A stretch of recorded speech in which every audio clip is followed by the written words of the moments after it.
زه د کونړ ولایت د نرنګ ولسوالۍ د بر نرنګ د کلي یم او فعلا اوسیږو په مرکز اسداباد کې. واده خو مې تقریبا چې زه 14 کلن وم په هغه وخت سره واده مې وکړ. ډېر ورکوټی وم چې په هغه وخت کې ما یوه ترانه وویله خو اوس مې داسې ډېر په یاد نه ده. بیا زمونږ یو سرمعلم صاحب و هغه زه ډېر زیات تشویق کړلم او البته 100 افغانۍ م راکړې وې. کمپوز چې دی دا لکه شاعر ته چې څنګه شعر الهام کیږي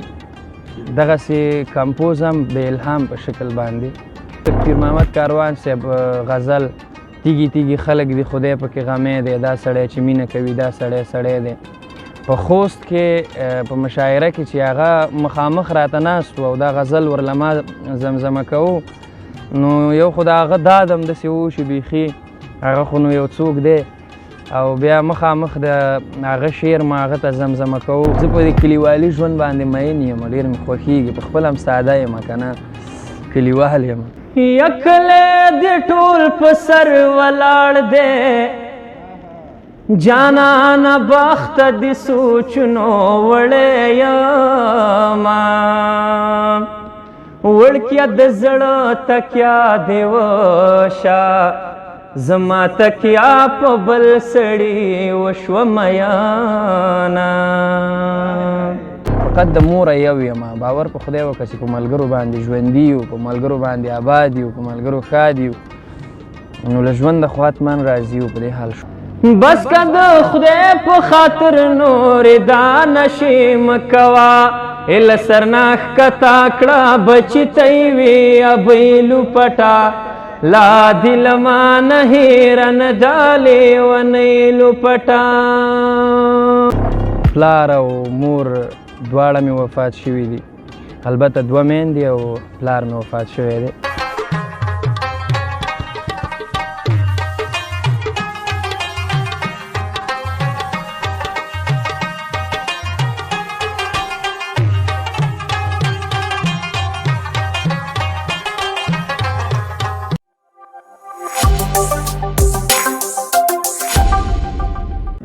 زه د کونړ ولایت د نرنګ ولسوالۍ د بر نرنګ د کلي یم او فعلا اوسیږو په مرکز اسداباد کې. ورونه مې نشته دی، زه د موره یو یم او البته د 2 میندو یو زوی یم او پلار او مور دواړه مې وفات شوي دي، البته 2 میندې او پلار مې وفات شوی دی. واده خو مې کړی دی او واده خو مې تقریبا چې زه 14 کلن وم په هغه وخت سره واده مې وکړ او اوس شکر دی 3 اولادونه لرم، یو زوی او 2 لورګانې. د مکتب د دورې نه چې کله زه د مکتب په دوره کې یعنې ډېر ورکوټی وم چې په هغه وخت کې بیا په ډېرو غونډو کې ما ګډون کوو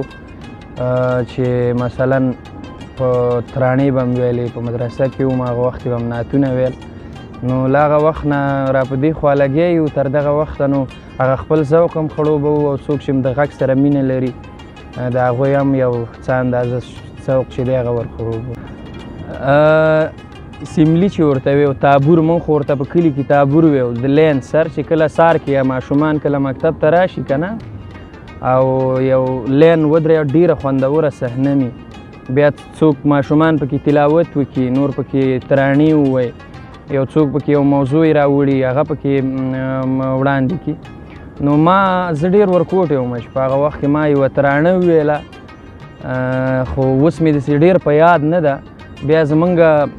یو سرمعلم صاحب و هغه زه ډېر زیات تشویق کړلم او البته 100 افغانۍ م راکړې وې. نو زه چې په ښه بد باندې پوه شوی یم ما به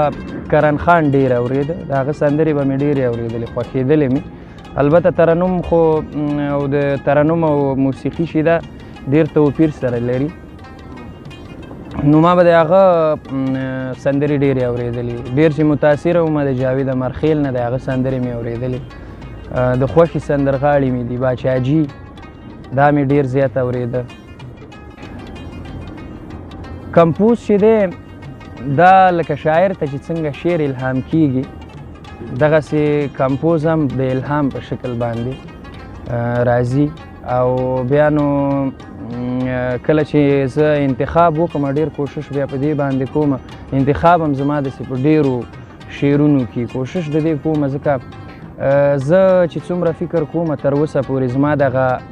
په غږ کې زما اورېدونکي چې څوک دی هغه کوالټي ګوري چې باید ښه انتخاب وکړم هغه ورته نوي نوي یو څه ور واورم که نه نو زما ډېر کوشش دی چې ښه انتخاب وکړم بیا چې ښه انتخاب وکړم نو د هغه دپاره د ښه کمپوز په لټه کې ما ځکه چې د ښه شعر دپاره ښه کمپوز نه نو هېڅ ښه خوند نه کوي ترنم هغسې دي چې لکه څنګه چې په خلکو باندې ښه لګېږي دغه رقم د شعر ښکلا ورسره هم یو څه اندازه نه چې ښه کمپوز ورته ورکړل شي په ښه غږ باندې ښه شعر وویل شي نو د شعر ښکلا ورسره بیخي له حده زیاته ډېرېږي زه اکثره وخت ملګرو ته دا خبره کوم کله چې زه د ترنم نه خوند وانخلم زه په دې باندې ډاډه یم چې اورېدونکي زما د ترنم نه خوند نه شي اخیستلی نو ډېر شعرونه داسې دي چې هغه د زړه د تله کله ما ویلي زمزمه کړي مې که هغه سروکي که ټپي او ما له ښه خوند راکړی هغې نور لم ډېر خوند ورکړی ډېر شعرونه شته دی چې ما زمزمه کړي دي او یو د هغې جملې نه زما خو ټولې ترنم یې داسې دي چې یعنې ما ته زړه راښکونکي دي ځکه ما پخپله کړي که نه نو یو د هغې نه دا و د پیر محمد کاروان صاحب غزل تیږي تیږي خلک دی خدای پکې غمی دی دا سړی چې مینه کوي دا سړی دی په خوست کې په مشاعره کې چې هغه مخامخ راته ناست و او دا غزل ورله ما زمزمه کوو نو یو خو د هغه دادم داسې و چې بیخي هغه خو نو یو څوک دی او بیا مخامخ د هغه شعر ما هغه ته زمزمه کوو نو البته حتما زه چې څونه فکر کوم په هغه باندې ډېر ښه اثر کوو او بیا چې هغه باندې اثر کوو هغه نور کم ناست خلک چې وو یقینا چې هغې ورته هم ښه خوند ورکوو خو دا غزل چې دی غزل په خپله ډېر ښه غزل و او په دغه مشاعره کې چې ما زمزمه کوو نو کله چې اهل ذوقه خلک درته ناست دي او ته ورته یو څه وراورې او په هغوی باندې ښه ولګېږي نو ښه دې تشویقوي البته حتما تاله هم خوند درکوي نو دغه غزل چې ما زمزمه کوو ډېر ښه خوند یې راکوو او په تقریبا چې هغه ډېر وخت مخکې چې هغه وخت زما د ترنمو داسې که درته ووایم داسې پیل و که نه په هغه وخت کې ما په کونړ سیند مشاعره کې یو غزل زمزمه کوو د نواب ریحانو لوګی کوي لمبې کوي انګار زما زړه د هغه نه ما ډېر ښه خوند اخیستی یو بل د درویش روښان یو غزل څوک د سولې مونځ کوي چې زه یې اذان وکړمه هغه ماحول چې کوم و د نظام مشران هم پکې ناست هم ډېر داسې ښه و رنګین ماحول و که نه دغه غزل ورسره بیخي داسې جوړېده نو د هغه ترنم چې ما کوو ډېر ښه خوند مې ترې اخیسته او درویش خو ډېر ښه غزل هم لیکي دغه غزل کې هم ډېر خواږه او نوي یو څه به در واورم مجلس کې د جانانا ځان پردی احساسوم مجلس کې د جانانا ځان پردی احساسوم دا څو ورځې د مینا کې کمې احساسوم یا مجلس کې د جانانا ځان پردی احساسوم مجلس کې د جانانا ځان پردی احساسوم په سر کې مې څو سپین ویښته لاسونه د اجل دي په سر کې مې څو سپین ویښته لاسونه د اجل دي مرګ ما احساسوي او زه مرګ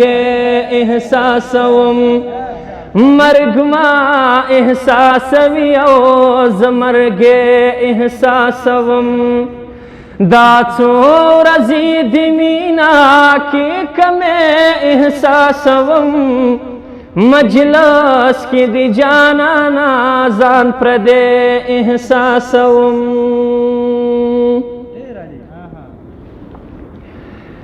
په مینا او ایمان کې ما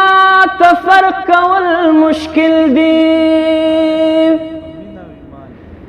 په مینا او ایمان کې ما ته فرق کول مشکل دي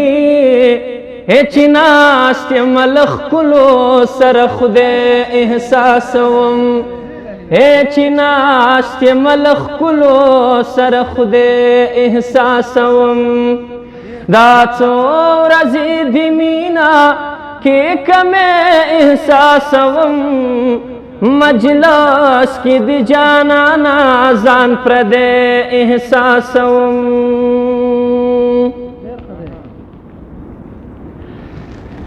که ژوند مې نایي ولې دې په تللو مړ ښکارېږم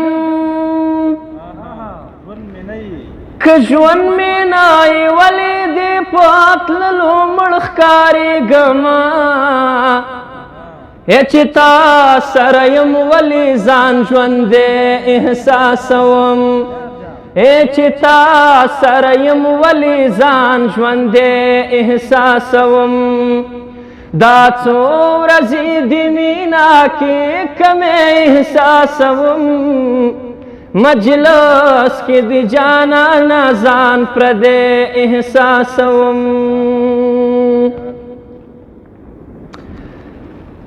د هر یو منزل ځان ځان ته مزل ویې بسم الله د هر یو منزل ځان ځان ته مزل ویې بسم الله زه ډېر ځل خپله ماته کې برې احساسوم زه ډېر ځل خپله ماته کې برې احساسوم دا څو ورځې د مینا کې کمې احساسوم مجلس کې د جانانا ځان پردی احساسوم نو تور توتان او د ټولو ملګرو قربان چې بعضې ځوابونه داسې دي که نه سړي ته داسې یو رقم خاطرې ور په یاد کړي که نه یوه خو هغه شیبه چې کله مې پلار ژوندی و نو فقط یوه شیبه نو که په یوه شیبه کې دا دواړه کاره کېدلی که نه چې کله مې پلار او مور ژوندي و ما یې خدمت کو نو شاید چې دغه دواړه به شوي وي مونږ دا ژوند چې دی دا باید په خپله خوښه وکړو نیوکې خو په ژوند کې ډېرې شته دی دغه یوه خبره هم بیا زړه ته نیولي چې ژوند چې دی دا باید په خپله وکړو ځکه ژوند چې دی دا زمونږ دی هغه کار چې مقصد هغه کې دغه ټولنې ته ستا تاوان نه هغه کار چې ستا خپل ژوند ته پکې تاوان نه عامو خلکو ته پکې تاوان نه او ته په خپله په خپل ځان کې په خپل زړه کې په دې باندې ډاډه یې چې زه کوم څه کومه هغه ښه کومه نو حتما د بعضو نیوکو سره به مخ کېږي او زموږ ټولنه داسې ده ښه چې که چېرته ته ډېر ښه سړی هم د ځان نه جوړ کړې او داسې یو څوک د ځان نه جوړ کړي چې ته فکر کوې چې یاره په دې باندې به زه دې خلکو ته ډېر ښه معرفي شم البته بیا هم بعضې نیوکو سره به ته مخ کېږي نو مونږ خو لا داسې کوم څه نه هم دي کړي ټپه کوو شعر کوو ترنم کوو او زه د دې خلکو هم د چار ښیي دغه څوک چې زمونږ غږ اوري د ټولو د کور ودانې ډېره مینه او ډېر ناز راکوي او که یو نیم څه نیوکه کېږي نو هغه خو خامخا ژوند دی زمونږ ټولنه دا هم داسې هغه خو کېږي نو ملاتړ خو ډېر ضروري دی که تر شا یو څوک ونه لرې خو نه کېږي مخکې نه شي تللی زه په دې برخه کې د خپلو دوستانو د خپلو ملګرو ډېر راضي یم د ټولو د چار ښې کور دی ودانې زما چې کوم ملګري دي او کوم مې د ناستې پاستې خلک دي نو په دې برخه کې بیا د هغوی یو ډېر داد او تشویق که هغه مخکیني ملګري دي که اوسني دي په هغه وخت سره چې موږ کله په کلي کې اوسېدلو نو په هغه وخت سره بیا زما چې کوم همسیمپین و کوم مې نږدې دوستان و دغه د فرهنګ د لارې د هنر د لارې چې کوم ملګري وو دغه لارویان یې باور په خدای وکړه چې په هغه وخت کې خلکو زه ډېر تشویقولم ډېر زیات داد او ډېر ډاډ به یې راکوو په دې برخه کې او کوشش به یې دا کوو چې یاره ستا په دې غږ کې داسې یو څه شته چې یو څوک یې خوښ کړي او د یو چا د خوښې وړ وګرځي نو باید ته یو څه ووایې زه به هغه یو ډېر زیات دې برخه کې تشویقولم نو د خپلو ټولو ملګرو نه ډېر زیات راضي یم ما چې مخکې یاده وکړه ښه خوږه خاطره مې دا وه زه ډېری شاعران دي چې زه شعرونه لولم زه خوښوم د هغه یو شعرونه ما انتخاب کړي دي بیا د هغې جملې نه یو کاروان صاحب دی دا ډېره خوږه خاطره وه چې ما د هغه غزل د هغه تر مخې ویو او بیا د هغه داد که زه تاته ووایم نو خو ډېر یو ملنګ سړی دی نو دا ډېره خوندوره خاطره وه. دا نو د ذوق خبره ده که نه رښتیا ما د شعرونو په غزل ما ډېرې ویلې دي بیا د غزلو پرتله باندې ما ټپې ډېرې کړي. زه په دې کلیوالي ژوند باندې مین یم ډېر مې خوښېږي په خپله هم ساده یم که نه کلیوال یم نو ټپه چې ده د کلو نه شروع شوې ده او څه چې پکې نغښتي دي زما د ذوق مطابق دي نو زما ذوق ته شوق دی مې دی ورسره خوښېږي مې ډېره زیاته ټپه مې بیخي ډېره خوښېږي سروکی مې ډېر خوښېږي. یکلی د ټول په سر ولاړ دی جانانه بخته د سوچونو وړی یمه وړکیه د زړه تکیا دی وشه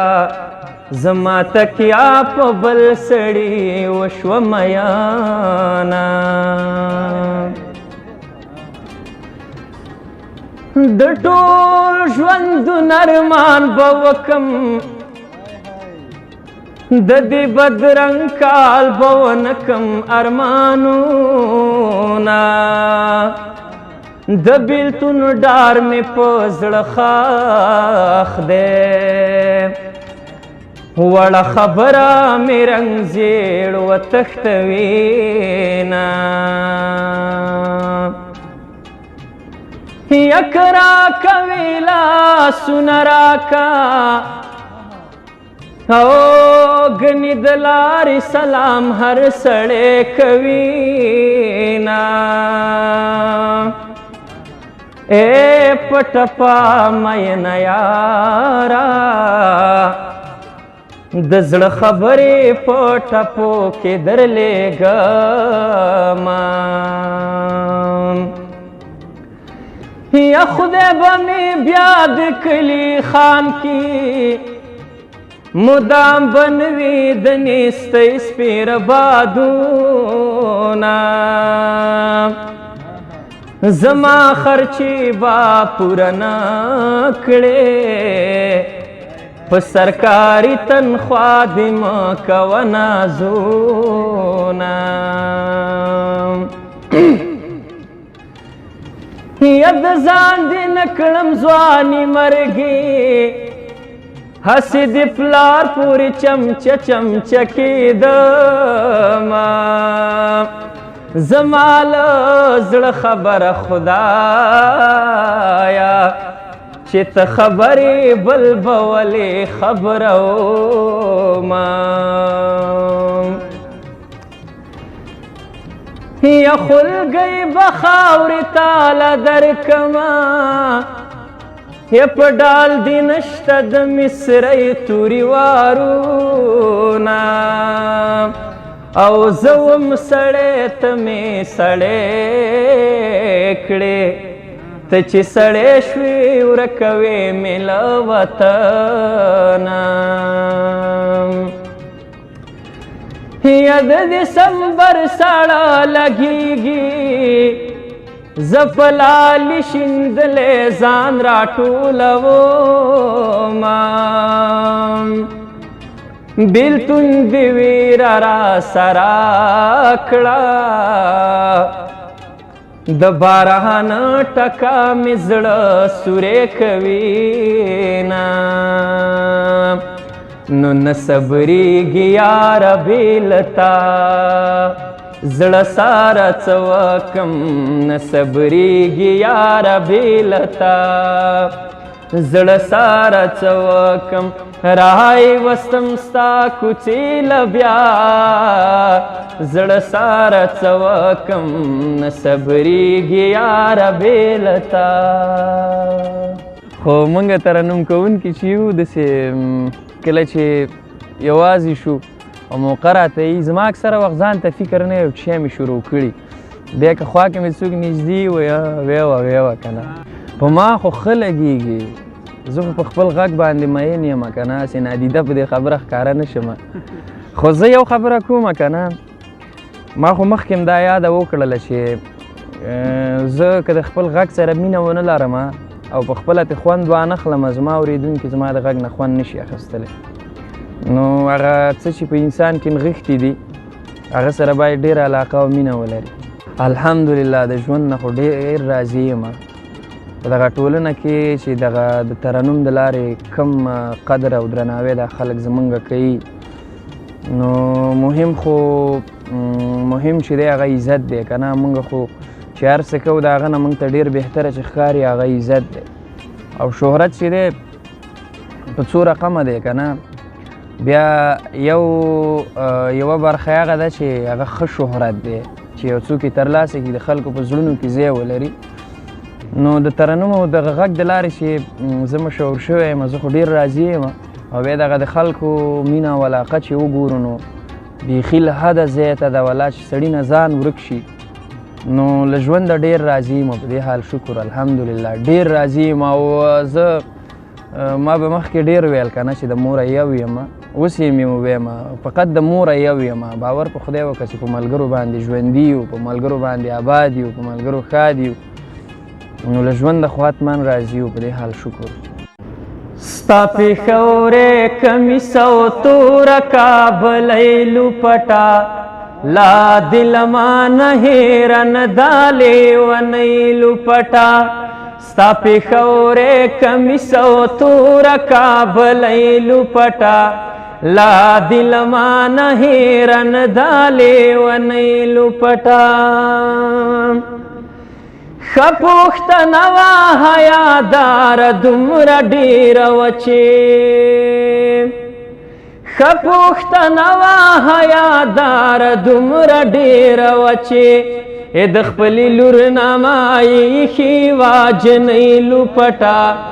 لا دل ما نه هېره نه دا لیونۍ لوپټه.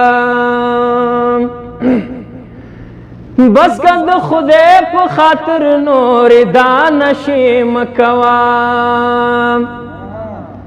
بس که د خدای په خاطر نورې دا نشې مه کوه. له سر نه ښکته کړه بچي ته یې وې ابۍ لوپټه لا دل ما نه هېره نه دا لیونۍ لوپټه. زه به څادر په وګوړمه د شینوارو په شان زه به څادر په وګوړمه د شینوارو په شان. ته چې له سر نه کوزه نه کې مومندۍ لوپټه لا دل ما نه هېره نه دا لیونۍ لوپټه. لا مې د پلار د لاس تڼاکې هېر شوي نه دي لا مې د پلار د لاس تڼاکې هېر شوي نه دي. الا راته یاده ده د مور سورۍ سورۍ لوپټه لا دل ما نه هېره نه دا لیونۍ لوپټه. خلق د مړو په قبرو باندې شرغشي کوي خلق د مړو په قبرو باندې شرغشي کوي. زما په قبر ته خورکا افغانۍ لوپټه لا دل ما نه هېره نه دا لیونۍ لوپټه لا دل ما نه هېره نه دا لیونۍ لوپټه. او دغه اخرنی بیت که غریبي شوه کتابچه ورته په قرض اخلم که غریبي شوه کتابچه ورته په قرض اخلم. عادل لور ته به کړم جوړه له شړۍ لوپټه لا دل ما نه هېره نه دا لیونۍ لوپټه. سګرټ خو تا د چرسو ډک چې پلار دې راغی بیا دې زه ورښودم. شاداب جانه په آخره کې به ټولو ته پیغام ورکړمه څوک چې زمونږ غږ ستا د چینل د لارې اوري هغوی ټولو ته مې فقط او فقط دغه یو پیغام دی چې د خپل مور او پلار دې ډېر قدر کوي ډېر عزت دې کوي. او وایي طبیب هغه دی چې پې تېره شوي نو موږ باندې خو دغه تېره شوې ده چې مقصد پلار او مور نه لرو او هغه احساس زموږ سره شته دی چې څومره سخت وي چې یو څوک پلار او مور ونه لري. والدین چې هغه ډېره لویه سرمایه ده، نو باید د خپل مور او پلار ډېر قدر وکړو، ډېر احترام مې وکړو چې بیا نه وي بیا ارمان کوو. ډېره مننه شاداب صاحب چې دغه د خپل چینل د لارې زموږ غږ تر نورو رسوئ. تاسې د ښاد او آباد وئ، کور ودان ښه وختونه ښې شوي. خدای مو مل شه.